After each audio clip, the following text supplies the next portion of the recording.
लम्हों की कहानियाँ। नमस्कार दोस्तों, कहानी वाली मुग्धा एक बार फिर से आपके सामने नई कहानी लेकर उपस्थित है। दोस्तों, हम सबको व्हाट्सएप का उपयोग करते हुए कई साल हो गए हैं। व्हाट्सएप के कुछ खट्टे मीठे अनुभव व सामान्य ज्ञान से भरी हुई एक नई कहानी मैं आज आपके सामने लेकर आई हूँ, जो आपको भी बिल्कुल अपनी सी कहानी लगेगी। आइए कहानी सुनते हैं। अरे, मैं तुम्हें आवाज लगा रहा था, तुमने सुना ही नहीं। तुम तो यहाँ मोबाइल फोन लेकर बैठी हुई हो। पति बोला। पत्नी चिढ़कर बोली, ओहो, बस अभी ही आकर बैठी हूँ, 1 मिनट भी नहीं हुआ और तुम्हें लगता है मैं सारा दिन बस मोबाइल ही लेकर बैठी रहती हूँ। पति मुस्कुराकर पास में रखी कुर्सी को खींचते हुए बैठा और बोला, चलो छोड़ो, क्या गुड मॉर्निंग मैसेज भेज रही हो फ्रेंड्स को? पत्नी बोली, नहीं, मैं गुड मॉर्निंग मैसेज नहीं भेजती, बल्कि गुड मॉर्निंग टाइप करके भेज देती हूँ। वरना गुड मॉर्निंग के भी इतने सारे मैसेज हो जाते हैं कि फोन की स्पेस जल्दी ही भर जाती है। पर हाँ, कुछ बहुत अच्छे मैसेज हुए तो उन्हें जरूर भेज देती हूँ या उन्हें अपने पास सेव करके रख लेती हूँ। पति बोला, क्यों, मैसेज 7 दिन में डिलीट हो जाए ऐसा ऑप्शन नहीं किया है क्या आपने ग्रुप में? पत्नी बोली, नहीं नहीं, फिर कुछ अच्छे या जरूरी मैसेज होते हैं, वो भी डिलीट हो जाते हैं। पति बोला, ऐसे कौन से बहुत से मैसेज होते हैं जो सेव करना पड़ता है? 2-4 ही तो इम्पोर्टेंट मैसेज होते हैं। ओह, पिक्स और सेल्फी से फोन में स्पेस कम हो जाती है। पत्नी बोली, मैं कोई बहुत ज्यादा सेल्फी वेल्फी नहीं लेती, पर हाँ, कुछ जरूरी जानकारी रहती है जिन्हें सेव करना ही पड़ता है। पति बोला, वैसे तो तुम बड़ी समझदार हो गई हो आजकल। अब तो कई नए फीचर्स मुझे ही सिखा देती हो, वरना पहले तो मुझसे कितना पूछती थी, ये कैसे होता है, ये कैसे होता है। पत्नी बोली, हाँ, कोई नई चीज सीखनी हो तो उसके लिए तो बार बार पूछना ही पड़ता है। तुम्हें याद है, शुरू में एक बार मेरे फोन में एक मैसेज आ गया था कि इसे 5 लोगों को भेजो, नहीं भेजा तो ऐसा होगा वैसा होगा। अब उस टाइम तुम तो ऑफिस में थे, मैं घर में अकेली थी, तो कितना डर गई थी ये मैसेज पढ़कर। और डर के मैंने 5-6 लोगों को मैसेज भेज भी दिया था। और फिर जिनको मैसेज मिले उसमें कई बुरा मान गए थे और कईयों से डांट भी पड़ी थी मुझको। फिर तुमने ही तो मुझे समझाया था कि कुछ नहीं होता ऐसे मैसेज से, आगे से ऐसे मैसेज आए तो उन्हें इग्नोर किया करो और फॉरवर्ड तो बिल्कुल भी मत करना। पता नहीं कौन ऐसे मैसेज बनाता होगा। तब तो मैसेज डिलीट करने का ऑप्शन भी नहीं था। तभी तो चाचा जी के घर विक्की की शादी में कुछ फोटो वीडियो गलती से तुम्हारे ऑफिस वाले ग्रुप में सेंड हो गए थे। तब किसी ने कमेंट भी किया था कि वाह, क्या डांस किया है आपने और भाभी जी ने। तब कितना ऑड लगा था ना। पति बोला, इसीलिए व्हाट्सएप पर कुछ भी भेजते समय थोड़ा ध्यान देना जरूरी है। पत्नी बोली, हाँ, कभी कभी तो श्रद्धांजलि देते समय दुखी मन से ओम शांति लिखने बैठो तो फोन पर ओम टाइप करती हूँ तो अगला शब्द लिखने का ऑप्शन शांति तो कभी आता ही नहीं है। हमेशा कश्यप, पुरी या प्रकाश ही लिखा आता है और कई बार दुख में भी हंसी आ जाती है चेहरे पर। इसीलिए थोड़ा ध्यान तो रखना ही पड़ता है। पति बोला, हाँ, पर व्हाट्सएप के कारण कम से कम ये जरूर अच्छी बात हुई कि अच्छी बुरी सभी प्रकार की सूचनाएं एक ही बार में सब तक पहुंच जाती है। मगर कई बार न चाहते हुए भी कई बातें सबको पता चल जाती है, इसलिए प्राइवेसी का भी ख्याल रखना जरूरी है। एक बार मेरे कॉलेज वाले ग्रुप में किसी ने कोई ऐसी पोस्ट भेज दी थी जो लड़कियों, मतलब अब महिलाएं ही हैं, उन्हें अच्छी नहीं लगी और उन्होंने यह कहकर ग्रुप छोड़ दिया था कि महिलाओं वाले ग्रुप में ऐसी पोस्ट भेजने के पहले सोचना तो चाहिए था। बड़ी मुश्किल से एक तो ग्रुप बना था और उसके बाद ऐसा हादसा। कितनी मुश्किल से लोगों को समझाया था उस समय।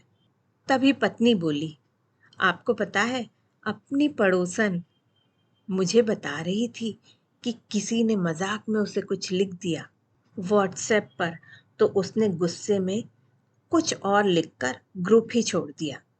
सोचा सब मुझे मना लेंगे और फिर से ग्रुप में ऐड कर लेंगे। पर जब काफी दिनों तक किसी ने उसे नहीं मनाया और ग्रुप में भी ऐड नहीं किया, तो उसे बहुत शर्म आई। फिर उसने अपनी गलती मानी और खुद ही सॉरी बोलकर ग्रुप में ऐड करने के लिए रिक्वेस्ट करी। अपनों से ऐसी छोटी मोटी बातों का बुरा कोई मानता है क्या? पति बोला, अरे अपने चाचा जी भी तो शुरू में ग्रुप में सबका मजाक उड़ाते थे और किसी के बारे में कुछ भी लिख देते थे। फिर बड़ी बुआ के समझाने पर समझे कि आपस की बात आपस में ही हल कर लेना चाहिए, ग्रुप में उसका मजाक नहीं बनाना चाहिए। ग्रुप में ऐसी बातें आती हैं तो अपमान तो दोनों का ही होगा। पर अब तो सभी को व्हाट्सएप बहुत समझदारी से चलाना आ गया है और गलती से किसी से कुछ पोस्ट हो भी जाए तो उस पर लोग ज्यादा ध्यान नहीं देते और पोस्ट डिलीट कर देते हैं। पत्नी हंसते हुए बोली, पर हाँ, कुछ लोग सुविचार के नाम से इनडायरेक्ट कुछ ना कुछ भेजते ही रहते हैं। पर आजकल एक दिन भी अगर व्हाट्सएप नहीं देखो तो ढेरों अनरेड मैसेज इकट्ठे हो जाते हैं, जिन्हें कई बार तो हम देख ही नहीं पाते। कई बार लगता है कि छोड़ दो ये व्हाट्सएप, छोड़ दो ये फेसबुक, बहुत टाइम जाता है इनमें।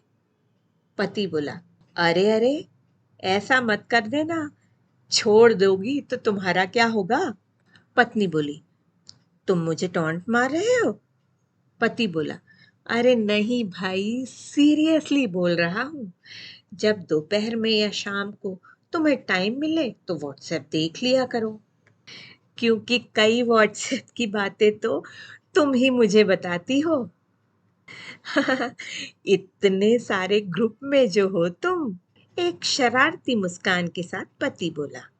अच्छा छोड़ो, अब मुझे सोनू की बुक लिस्ट और स्टेशनरी की लिस्ट दे दो जो तुमने स्कूल से ली थी। मैं बाजार जाके सारा सामान ले आता हूँ। वैसे कहाँ सेव करती हो तुम ये सब? मैं तो भूल ही जाता हूँ।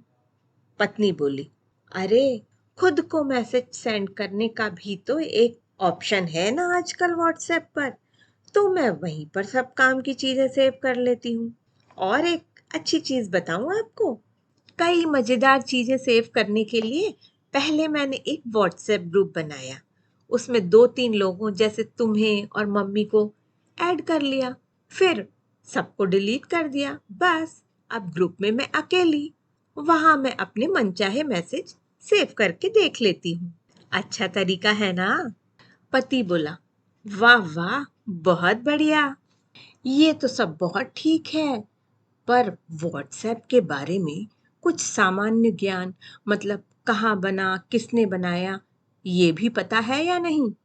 पत्नी बोली, मुझे पता था तुम एक दिन जरूर मुझसे पूछोगे, इसलिए ये सब जानकारी मैंने पता करके रख ली है।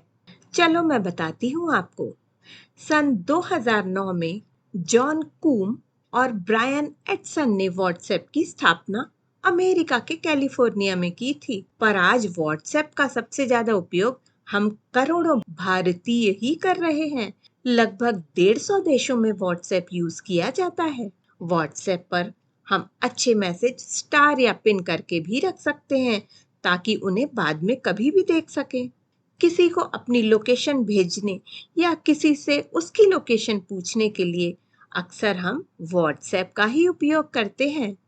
2013 में व्हाट्सएप की ग्रुप फीचर की सुविधा आई थी और हमारे लिए फ्रेंड्स या फैमिली ग्रुप बनाना आसान हो गया था। 2014 में व्हाट्सएप फेसबुक से जुड़ा। 2015 में व्हाट्सएप को डेस्कटॉप पर देखना आसान हुआ और 2016 में तो व्हाट्सएप ने ग्रुप कॉलिंग की सुविधा प्रदान कर दी। ये बड़ी अच्छी सुविधा लगी मुझे। किसी से भी अमेरिका, इंग्लैंड, चाहे जहां हो, फ्री में बात कर सकते हैं हम। और इस सुविधा के बाद तो इसके 100 करोड़ उपयोगकर्ता हो गए। 2017 में हम व्हाट्सएप पर स्टेटस लगाने लगे। बस, या और भी कुछ बताऊं? पति बोला, वाह, बहुत जानकारी है तुम्हें, पर अब मुझसे भी 2-4 जानकारियां सुन लो। अब अगर आपके पास 2 सिम वाला फोन है, तो आप एक साथ 2 व्हाट्सएप अपने एक फोन पर चला सकते हो। बढ़िया है ना? और व्हाट्सएप से पैसा ट्रांसफर भी हो जाता है। और एक बात, जैसे एक बार फोटो देखकर डिलीट होने वाला ऑप्शन है ना, वैसे ही एक बार वॉइस मैसेज सुनकर अपने आप डिलीट होने वाला ऑप्शन भी बस आने ही वाला है। मुझे मालूम है, जैसे ही ये ऑप्शन आएगा तुम कुछ उल्टा सीधा बोलकर सबसे पहले मुझे ही भेजोगी, और जब अपने आप डिलीट हो जाएगा तो बोलोगी मैंने तो ऐसा कहा ही नहीं। पत्नी को हंसी आ गई तो पति बोला, बस जरूरत के हिसाब से और समझदारी से खूब व्हाट्सएप चलाओ और एंजॉय करो। दोस्तों, कैसी लगी इन पति पत्नी की नोक-झोंक भरी बातें, साथ में ढेर सारी जानकारी भी। इनकी बातों से आपको भी ऐसा ही कुछ अपने साथ होने का एहसास हुआ होगा ना, और चेहरे पर एक मुस्कान भी आई होगी। कृपया अपने अनुभव कमेंट में शेयर करें, लाइक करें और मेरे चैनल को सब्सक्राइब करें, ताकि सारी कहानियाँ आप मनचाहे समय अनुसार सुन सकें। धन्यवाद।